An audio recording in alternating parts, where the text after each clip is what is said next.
Jan is the mother of Leslie Rachel Sander, class of 1989, whom we honor with the award that bears her name. William Sherman, there's bright light in my eyes, so I can't really see you, but I hope others can. Writer at the Daily News, who will present the Lars Eric Nelson Prize. Suzanne Malbanchen, who is niece of Nora Balakian, a graduate of the school in whose memory an award will be presented. Mike Candell, there you are, a graduate of our school, former finance editor and anchor at CNN, who will also present an award. And finally, John Horgan, you here? Right here, who will present the awards established in his father's honor a little bit later. So, every year at Journalism Day, as current students may not know, but everybody else here will know, we have the Pringle Lecture. It's an endowed lectureship named after a leading Washington correspondent, teacher at this school, and nonfiction author of the 1930s and 40s. And it's meant to be for somebody like him, that is, a distinguished Washington correspondent. In recent years, we've interpreted that in a non-literal way. So our Pringle Lecturer this year is, in my opinion, one of the very best Washington correspondents, but he doesn't actually live in Washington, so he visits a lot, right? But in spirit, really embodies what this award is for. I'll start with a memory. When I was, roughly speaking, the age that most of you students are now, I was working at a little magazine in Washington called the Washington Monthly, where we were leading a very hand-to-mouth existence.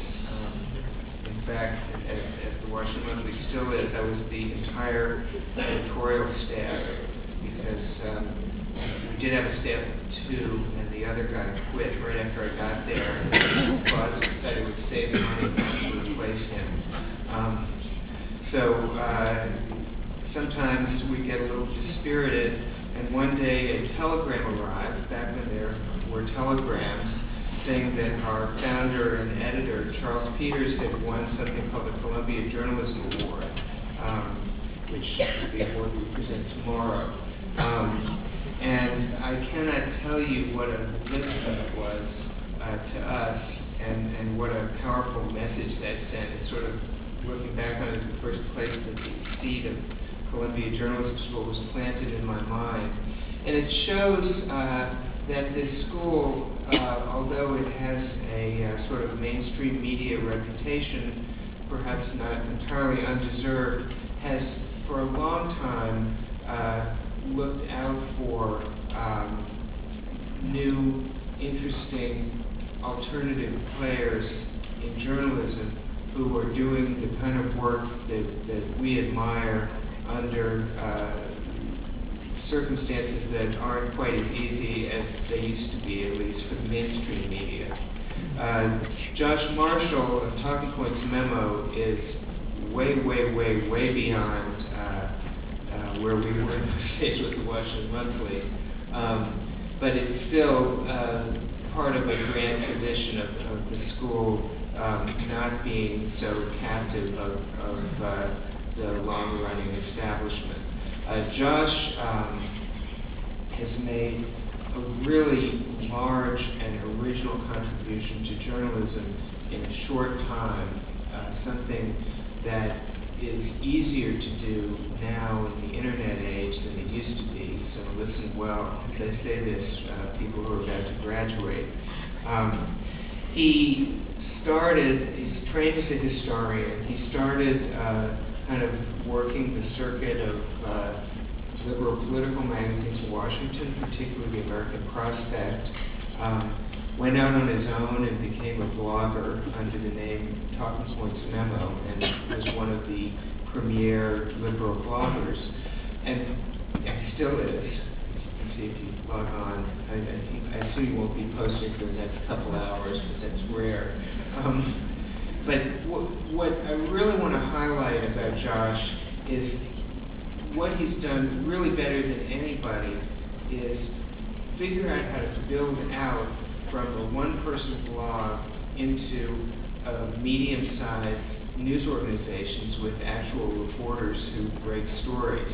He's been very imaginative and creative in doing that. I can't think of anybody who does this on this scale, and he's really showed the way for what at least a large part of the future of journalism looks like. The core is him and his blog. Out from the core are associated sites such as TPM Muckraker and TPM Cafe. And I'm sure you guys all read this, but if you don't, you must immediately after the ceremony start reading them several times a day. And then a small, dogged, hardworking, no doubt underpaid staff of reporters and editors. And then beyond them, he's really picked the lock on how to use participatory journalism, social production, citizen journalism, whatever you want to call it, to break stories. He's been able to reach out and get a large army of people all over the country to contribute original material that's allowed TPM to go where nobody else has been able to go. The most famous example being the U.S. attorney scandal of the late Bush administration, where this was a story that was kind of a flickering, sputtering candle that was about to get blown out, and Josh just took it, used all these techniques I've mentioned, and made it into a major national story single-handedly. He recently became the first non-MSM person to win the George Pope Award, richly deserved, and now he's honored us by agreeing to be this year's Pringle Lecturer. So Josh, come on up.